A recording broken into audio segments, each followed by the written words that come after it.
Уважаемые братья и сестры, хвала Аллаху, который дал нам возможность сегодня собраться на этом месте, также сделать обращение к нашим дорогим братьям и сестрам по поводу нашего данного проекта строительства первой соборной мечети в Республике Абхазия.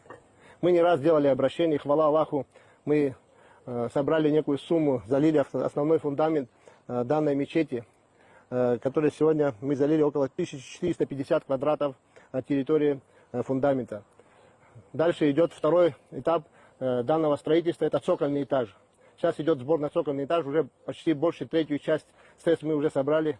Иншаллах, с дозволения Аллаха, дальше этот проект будет, думаю, продвигаться по милости Аллаха. Поэтому это видеообращение для всех тех, которые не безразличны к таким проектам, тем проектам, которым доволен Аллах.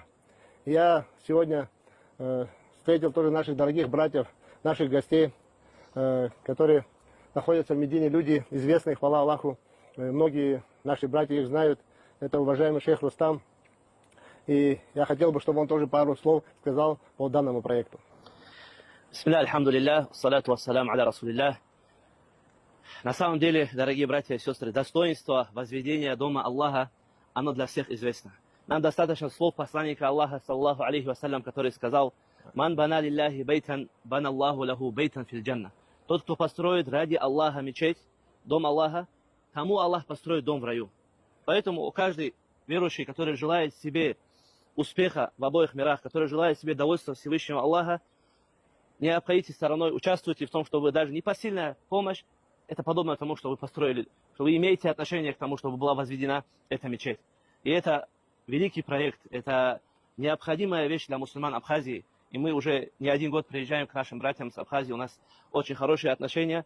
Поэтому всякий человек, который хочет взять с собой провизию, хочет вложиться и взять наилучшую инвестицию, это инвестиция в вечную жизнь. Поэтому расходуйте на пути Аллаха тем, чем вас Аллах наделил, и будьте участниками в этом добре, и ваша награда у Аллаха – это из садака джария, которая будет продолжать приносить вам пользу и после вашей смерти. Я прошу Всевышнего Аллаха, чтобы дал нам успех, быть из числа тех, которые помогают религии Всевышнего, которые способствуют тому, чтобы были возведены дома Аллаха, и чтобы наши братья из Абхазии смогли собираться в этой мечети и совершать пятикратную молитву, совершать пятничную молитву, обучать детей Корану, обучать основам религии, обучать тому, что было ниспослано Всевышним Аллахом. Альхамдулиллахи раббил алямин.